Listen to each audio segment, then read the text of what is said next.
Hey there and welcome. We're going to dive into a really great story about a boy named Henry. Now, Henry has this one super important rule that he lives by. Everything, and I mean everything, has to be fair. Let's see what that's all about. But before we really get into Henry's world, I want to leave you with a question to chew on as we go through the story. Is having more of something always a good thing? Just kind of keep that in the back of your mind. Okay, so let's get back to Henry. Like I said, this kid lives by one simple golden rule. And this is it right here. His big rule is if she gets 4, I get 4. And the she he's talking about, that's his sister, Harriet. See, for Henry, the world just makes sense when everything between them is perfectly, exactly equal. For instance, this rule kicks in the second they wake up. When their mom lets Harriet sleep for 5 more minutes, what do you think Henry demands? You guessed it. He needs 5 more minutes too. So there you have it. Harriet gets 5 minutes, Henry gets 5 minutes. They have the same amount of time. 5 is the same as 5. And right now, Henry is a happy camper. Everything is fair, everything is balanced. Okay, so this is where it gets really interesting.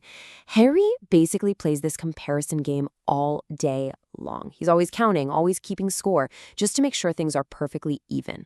So take breakfast, for example. The family's having pancakes. Henry looks down at his plate, then he glances over at Harriet's plate, and uh-oh, he spots a problem. He's only got 3 pancakes, but Harriet, she has 4. That is not the same. So you've got the numbers 4 and 3. Pretty simple question here. Who has more pancakes? You got it. Harriet has more. More just means a larger or greater amount. Pretty straightforward, right? 4 is more than 3. Now you know Henry isn't going to let this slide. He makes sure everyone knows it's not fair. So his mom gives him 1 more pancake. Now they both have 4. They're the same again. And finally, Henry can enjoy his breakfast. And it doesn't stop there. Later on, Harriet has a pajama party and invites 4 friends. So what does Henry do? Of course, he has to have his own party. He even invites his Uncle Ray just to get that number to 4.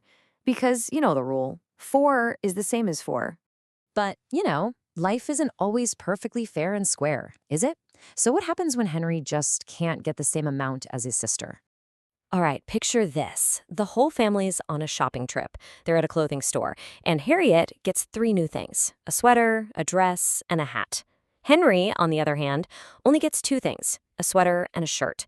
The numbers, they just don't match up.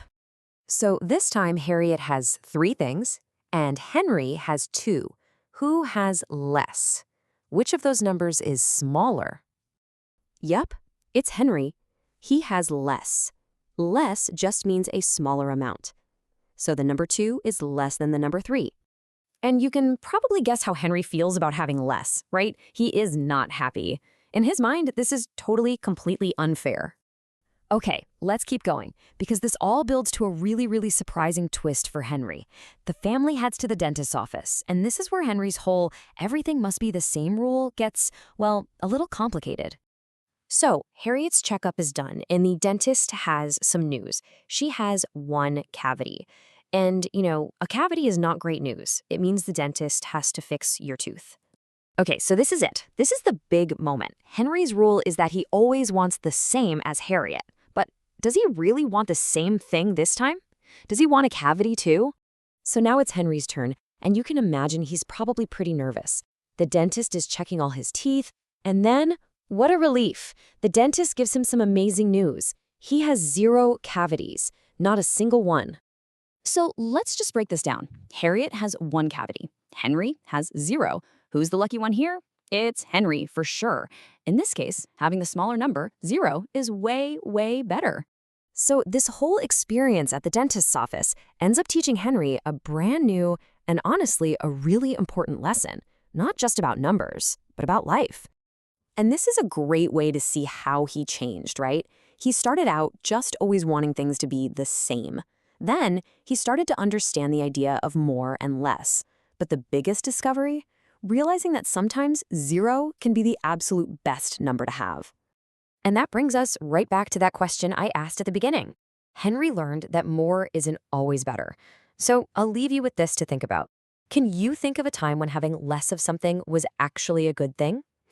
It's a great reminder, We're often chasing after more, but sometimes having less is exactly what we really need.